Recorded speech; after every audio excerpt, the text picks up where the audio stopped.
when you're not focusing on any of the afflictive emotions at all, this is called concentration, right? So recall when we were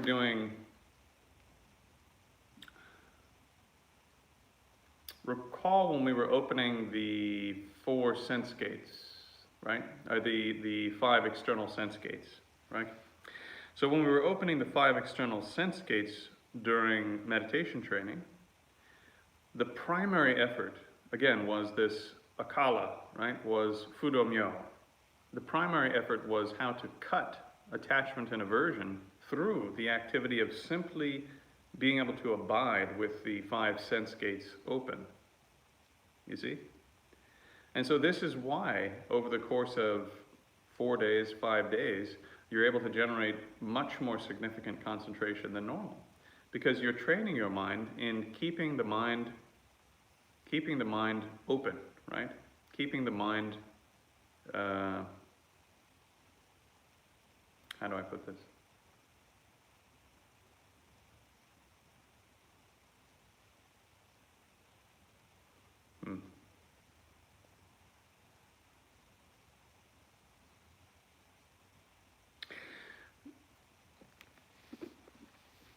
So you're deepening your concentration because you're learning how to stop your mind from engaging in a specific activity through intent, right?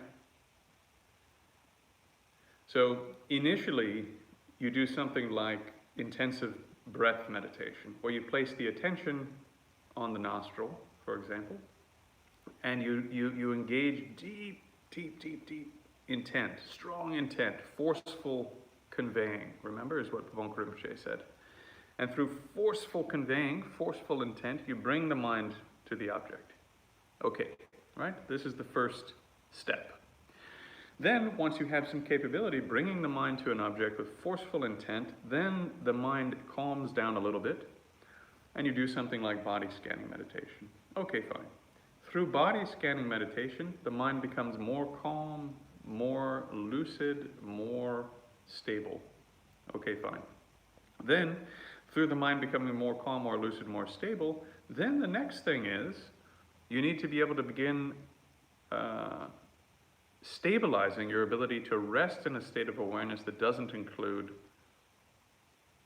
raga, attachment, or pratika, right? Anger, aversion. And how do you stabilize that? One way to stabilize that as a layperson living in the real world is that you open the 5 sense gates. And then whatever appears, you have some skill in being able to simply rest the mind in a state of unbiased awareness, right?